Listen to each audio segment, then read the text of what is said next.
Welcome everyone to another episode of Jewish Drinking, the show, the podcast, the video. And today we are, just like last week, discussing the incident of Lot and his daughters and they're getting drunk. It is the second time we've ever seen in the book of Genesis of people drinking and also getting drunk. And today we have with us Rabbi Eryn London, who is currently the JOFA UK Scholar in Residence. She graduated from Yeshiva Maharat in 2017 and previously served as the chaplain of New York Presbyterian Hospital. Did I get that right? Also correct. Awesome. All right.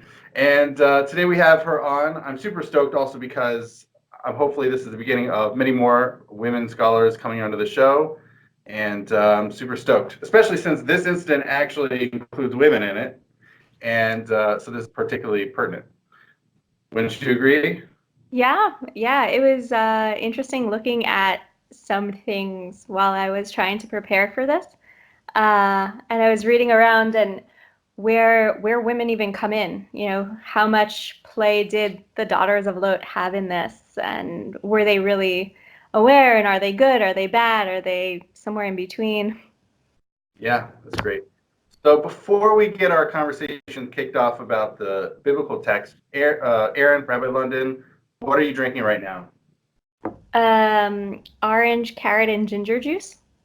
Oh, wow. All right. I thought you were going to say something like tea because you're over there in England. Yeah, I haven't bought into the tea. Or if I drink tea, it's not with milk. I know it's an abomination and I should be utterly embarrassed, but talk to me in about a year from now and maybe I'll start drinking tea and proper tea with milk. Yeah. And it'll be tea time. You'll be all ready to go. Oh, And tea time I'm used to. Oh, that's good. That's good. So for me, even though you're over there, it's your afternoon in England. I am in the morning, so I am just caffeinating with my my coffee. So we'd love to be drinking a different time of day, but coffee it is. Enjoy your coffee. May it bring lots of energy. Thank you. I'm hoping the same. Awesome. Okay, so Rabbi London, do you want to kick us off? Do you want to introduce? Do you want me to introduce? And I'm super curious of where you see the daughters fitting in, whether it's the moral valence, their agency, their lack of names, anything. Wow. Oh, so many options. So that's what we do here at JewishDrinking.com. We have options. I know, it's great. I mean, there's many options, and I guess that goes into directly with the daughters and their father, who the father didn't seem to have options. He didn't know what was going on, or so they say, or so the Torah says, but maybe he did, maybe he didn't. Which, while I was reading, I was really thinking about this idea of consent. And I think that, and I'm not really sure what to do with all of this yet, but thinking how often when we're talking about consent, we're really, a lot of times in the public sphere, we're talking about women's consent in sexual acts. And I think here really opens up the space of men having consent as well. So I don't know, I think it's an interesting jumping off point. Right, and I think not only that, but nowadays and probably throughout time, most of it has been men's sexual access to women through the use of alcohol or other drugs in order to rape them without their consent. But here it's the inverse of that. It's been flipped, that it's the women who, without the men's knowledge, is like they're taking and like really thinking ahead about it, right? It's premeditated that this is what they're going to do, this is how they're going to do it, and they accomplish what they set out to do. Right, and men's sexual assault does happen even in today's day and age.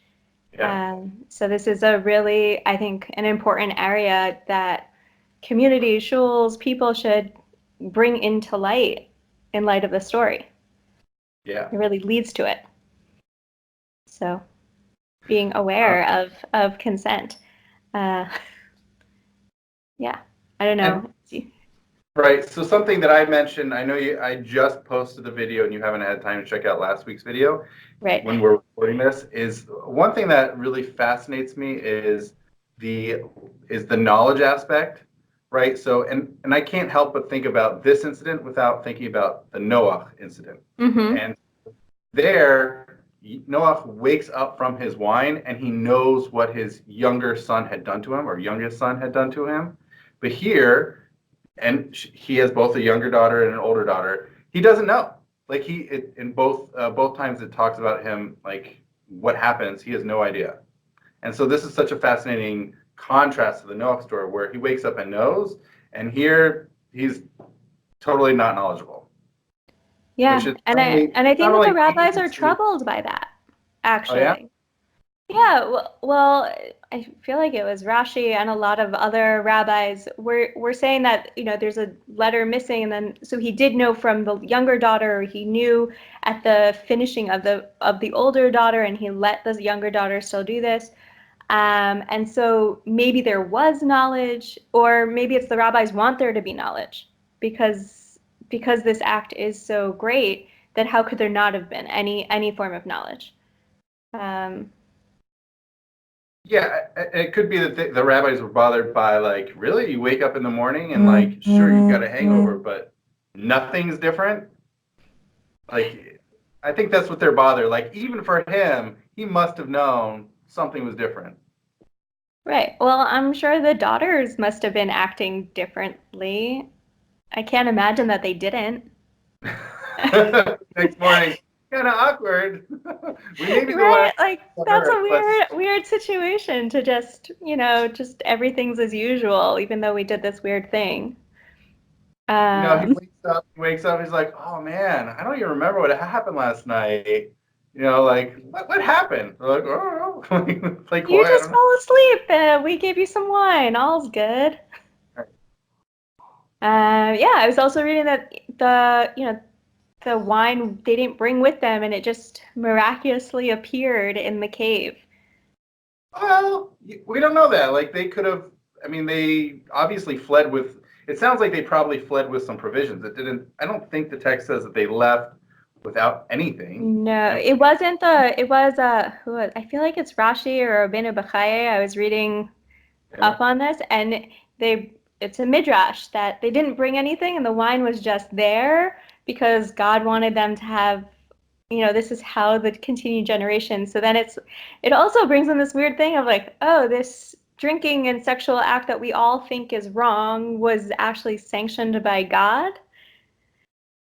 Oh, that's an interesting use of that commentary. Interesting. Yeah, which I don't really know how I feel about that yet. Wow. Wow.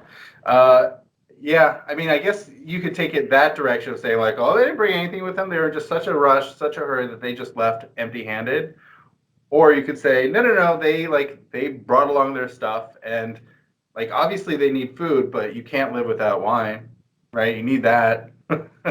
Well, you gotta we're, drink we're something. running we're running away for our lives. We're fleeing, but we got to bring wine. Well, the wines probably will last longer than water.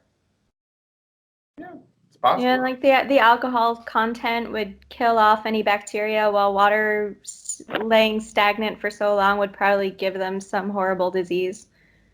Right, So right. It's wine makes more possible that sense. you could find water in the wild, but you're not just going to find wine just waiting around for you. No, well, you won't, especially if you're hiding in a cave. Right, right, Can't right. unless you get a magical vine. We need those.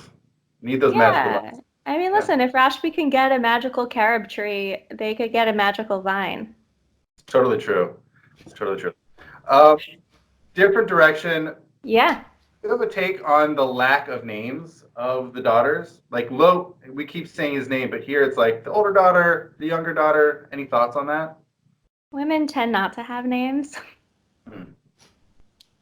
It's an unfortunate existence where there are many women throughout Tanakh who are just known as the daughter of or the wife of, and their their own personal identity is not as important to the story. A lot of times they do have names in a lot of midrashim, right? They'll get Uh, names like Noach's wife has a name, even though throughout the parsha she's just known as Noach's wife. right. Her name's Naama, according to most people. I didn't look up if these daughters have names. I have a really great book on women in Tanakh and Chazal, and where they come up in Chazal. Oh, So cool. yeah, it's one of the greatest books I got. I got it like Steinmetzky's or something like that, years and years ago. What? You know the name of the book? Yeah, it is Nashim B'Tanach ve'Afakslorya Chazal. Cool. I use this book for a lot of things. So I think that's part of it is where are women's names in Tanakh in general, and what's the woman's place, and how often are they actually having their own story? Just really struck me when I was looking through it of identifying them, the older, the younger, and we don't have their names. And it's so funny because oftentimes we don't necessarily see sexual agency carried out through women, but here it's like, okay, they have identities. They have like really clear identities, like they're taking action, and yet they remain nameless, which is just so striking. And not only that, I think what's even more striking is this little piece doesn't shy away from names. It actually shows you the creation of two named nations. Like, so names are important here. And Right. yet they remain nameless. They do the naming, but they don't get named. Yeah, I guess for me, so that's something that's similar. So you have, or happens often, you have Eshet Manoach, who has Shimshon, right? Like, so he gets a name. She Yeah. is, the wife of. So I found the page on Lot. They don't seem to have any names yet by anyone. Also, they're making a point that there were other ones that died. That Lot actually had 4 daughters. Wow. Interesting. Yeah, and 2 were married with to men in Stone, and 2 were engaged, which were these 2. Huh. Wow. I Uh, mean, even though this doesn't have to do directly with this episode of the drinking, but if you go back, it's really fascinating when the townspeople of Sodom come knocking up on the door, and they say, "We want the angels," and he says, "Well, wait, I got 2 virgin daughters. You sure you don't want them? They're gonna be better." And they're like, "Nope, we want your angels." And so it's really, and then I can't help but think about this incident. I mean, the stone incident, without thinking about yeah. the Pileg Begiva in Judges of like, Oh, yeah, no, and definitely. it's the inverse where they actually do put out, the woman, the basically the girlfriend of this late Levite, and then she doesn't make it to the morning. So here, here it's like, okay, I'm gonna like I'll even offer you my virgin daughters, and then they still remain virgins even up until the cave, which is fascinating. Yeah. And I mean, it also comes into the conversation of what's the worth of a woman in society, or what's the worth of humankind in society, right? That it even seems that the townspeople of Sodom didn't care about any type of human, regardless of their gender, and how heartbreaking it is that, they just want what they want when they want it, and doesn't matter who's getting hurt along the way. And then even more so when we get into, I would say, women and other vulnerable people here in this story, or Pilagesh Begiva, which is like, all right, well, we want to just make you quiet, so we'll throw them out and pray for the best. Yeah, yeah, true. Which is pretty sad. Even though I is it's just the repetition of the wine being used in the story of uh, just sort of like the intentionality behind it. And again, this contrasts with the Noach story where it's not really even clear that he's intentionally gonna get drunk. He may not, like, maybe people have never ever consumed wine before, and no one has any idea what the effects of wine are on people, right? It Mm-hmm. just sort of happens. Yeah. Here, there's no question. Like there's a declaration of like, here's our plan. We're gonna get our father wine. He's gonna get drunk, and we're gonna lay with him. Yeah. And then it happens. So there's wine appears 4 times in here. Like, here's what we're gonna do. The older daughter does it. The older daughter speaks to her sister, like, let's do this again. And then the younger sister does it. So like, it's like nicely structured. You have 4 uses, and they accomplished what they set out to do. Yeah, they did. Yep. And it was full of intent. They definitely knew what they were doing. They knew what they want to be doing. Um, yeah, I think about Noach and wanting, it is that interesting question of, did he know what the effects were going to be of drinking wine? And I know that there's a lot of writing about, well, maybe he knew and this was a way to just stop feeling. Right? Like, I think about Noach as an extremely traumatic event of he just watched the entire world get destroyed and is then supposed to just live as if everything's normal. Yeah. If he does know that wine is a numbing agent, I can, of course, it makes sense that he wants a numbing agent in his body as much as he possibly can take. If he doesn't know and he just, experiments a bit because this thing tastes good and then finds out that it knocks himself out, so then he still has this numbing agent, it would make sense that he would continue to do so afterwards. Yeah. So maybe there is potential and intent, maybe not at the very beginning of Noach, but of his drinking. But eventually, and here it seems like that information of the knocking outness of wine was passed down and just was general knowledge. Right, it could be for Noach. It's not clear, but for the two daughters of Lot, they know. Oh, they totally know. And they even know how much to give him. Yeah. Right? Yeah, like it's not that he passed the point of being sick and he just passed out. Right. So clearly things have changed from between Noach's time and Lot's time. There's a change. People know. People know how to get drunk. Right.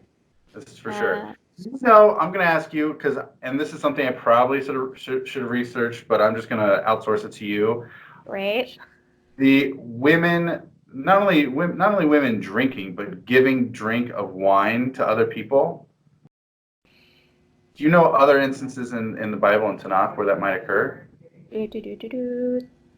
Like I know Esther, because she had the Mishta, the party with Haman and Achashverosh. So I don't think it actually explicitly said wine. Right, she had two parties. But it was a Beit HaMishta, so I'm assuming there was some form of alcoholic beverage, but maybe not. Well, there was wine. They talk about wine.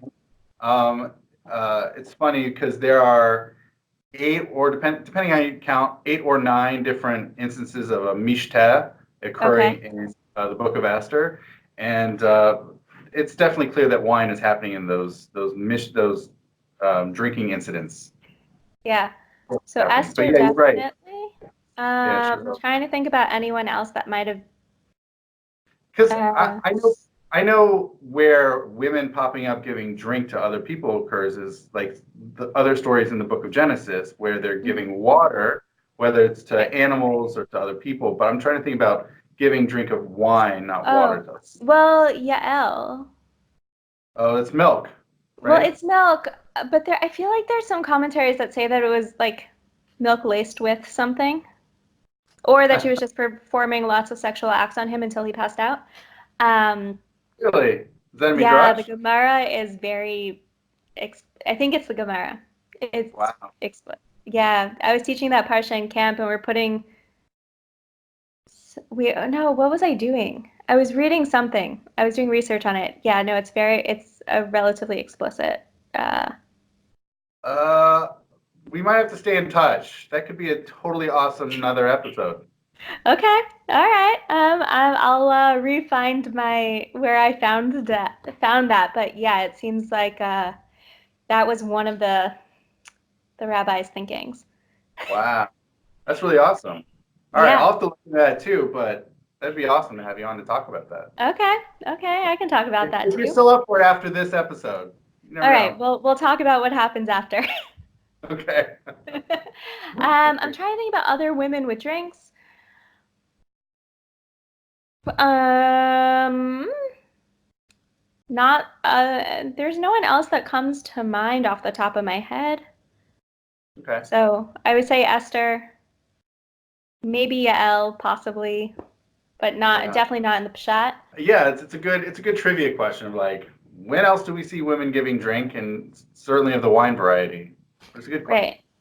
I mean, in the Gemara, they do talk about, women serving wine and, mothers holding extra cups of wine so that so the rabbis don't drink 2 cups at one, even numbers. So they had their mom standing there with a extra, so they would have odd numbers.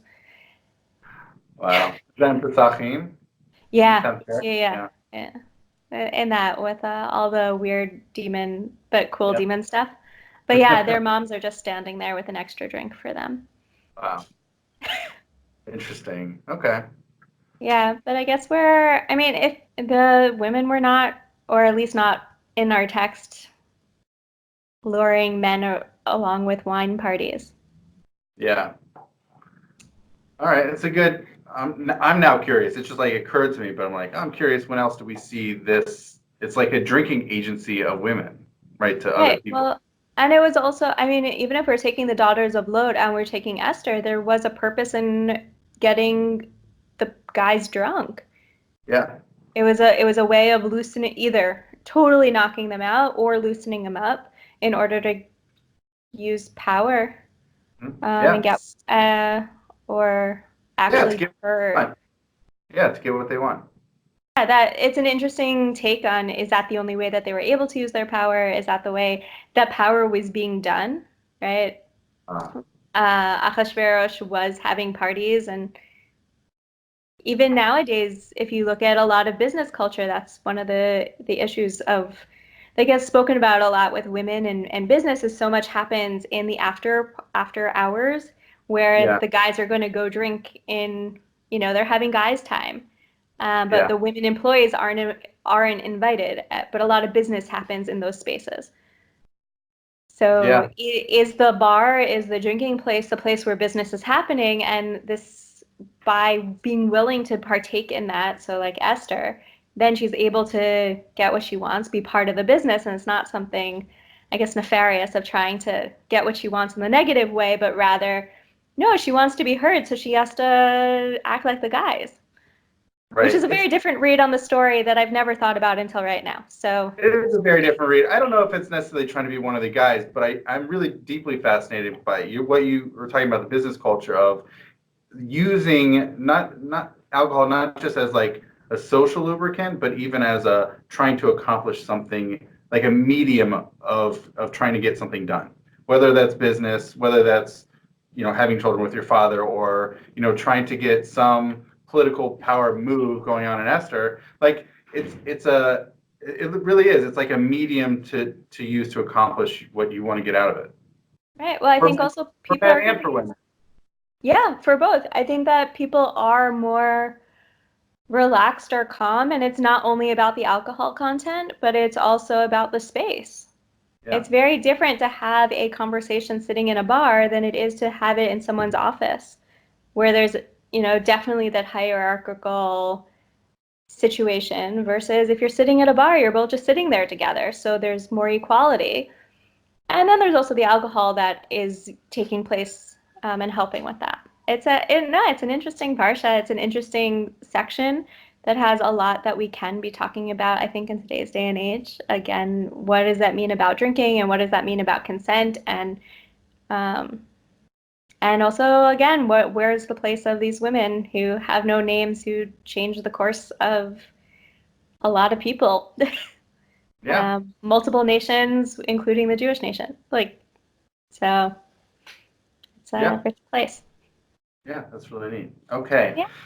Yeah. Is there anything you want to pitch? You want to share any writings, anything you got going on? I have an upcoming 3-part class starting next Wednesday at the Jewish Vegetarian Society in Golders Green. Yeah. Cool. It's a space, they also do, I think, vegetarian outreach, but JOFA is using the space. It's going to be, my first class is on death anxiety and the Talmud, and then a class on Bikur Cholim and a class on Nichum Avelim. So how to do those things, because we don't talk about how to comfort or be present for others very much, but we still expect many people in our communities to do those things. So opening that conversation. And then next month I'll be at Limud UK teaching also about Bikur Cholim and teaching about learning Torah of the world and interdenominational interactions and relationships. Not like intimate relationships, but kind of, hey, can we have a different type of minyan take place in our shul when we're X denomination and they're Y denomination? Thank you very much for having me here. My pleasure. Thank you so much. Thank you so much for taking time. And I'll finish off with L'chaim. L'chaim. Awesome. Cool. All right.